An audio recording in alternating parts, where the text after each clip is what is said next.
I'll be taking a look at the iPod video made by Apple. It comes in 30 gigabyte, 60 gigabyte, or 80 gigabyte. At the time, this was about the only iPod that played video. That's why they called it the iPod video. On the front, it got a 2.5 or 2-inch screen. I'm not quite sure about that. It got a click wheel. It is touch sensitive and it will click. It got a button in the middle. It got menu, play and pause, rewind, and fast forward. Then going to the top, it got a hold button, so if it's in your pocket, it won't accidentally turn on and waste the battery. It got your standard 3.5mm headphone jack. On the bottom, it got your USB connector, and yes, the USB connector is one by Apple. You got to use only an Apple USB cord. And then going on the back, it says iPod, and then iPod, and got the iPod logo. And then on the back, it tells you what gigabyte you have. I got 80 gigabyte. And then to turn it on, you just press the play and pause button, and the iPod will turn on.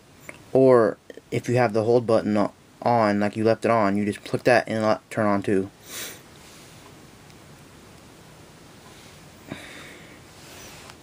So in the menus, you got music, photo, videos, extra, settings, and now playing. And now playing won't be there every time. It'll just be on there if you left the song on.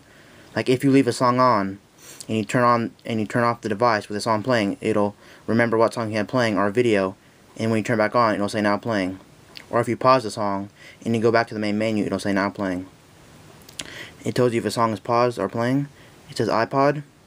Then it says your battery indicator, how much battery you got, and you can change it. Instead of saying iPod, you can change it to a clock, which is pretty cool. And then we'll go into settings. You got about, and main menu is pretty cool.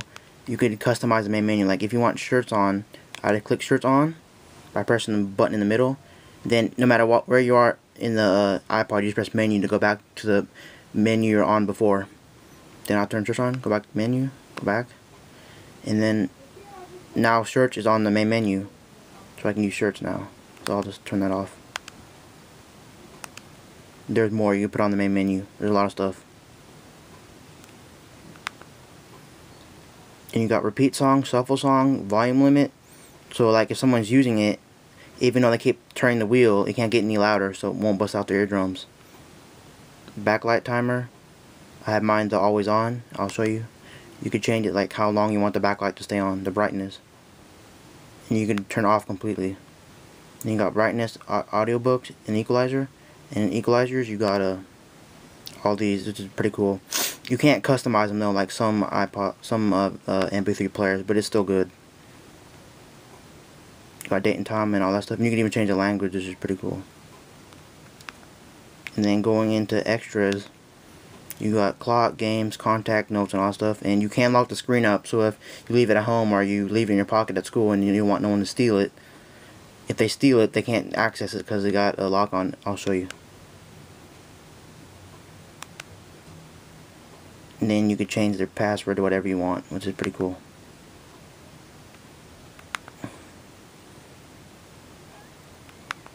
And then going into videos, you got video playlist, movies, music videos, podcast, and settings. And you can make your own playlist for videos. And in photos, it only got, you can make a slideshow, or you can look at your photos in the iPod. And every time you go to a different menu, it shows you by a blue bar, which means that's the one you're highlighted on, which is pretty cool. And then in music, you got the standard playlist on the go. You can make your own. You can categorize your music by artist, album, songs. You got podcasts, audiobooks, composers, and then in search is pretty cool. So if you have like a big library, since this is an 80 gig model, if you have like 5,000 songs, you can find one easier by typing one in, and it'll find it for you, which is pretty cool. And then you just press the play and pause button for about 2 seconds to turn the iPod off. Hold it down, then the iPod goes off.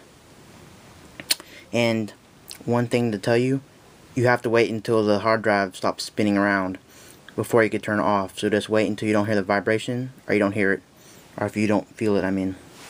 And I will recommend this iPod to anybody, cause it goes about 4 or 5 days on one battery. I've been using it now constantly, and I'm still about on my 4th day. It is getting low. That's like half battery, but that's still pretty good. And even though the screen's small to watch videos, it can hold about 50 or 60 at 8 GB at 1 gig apiece, which is very nice. And I hope you enjoyed this video of the iPod video.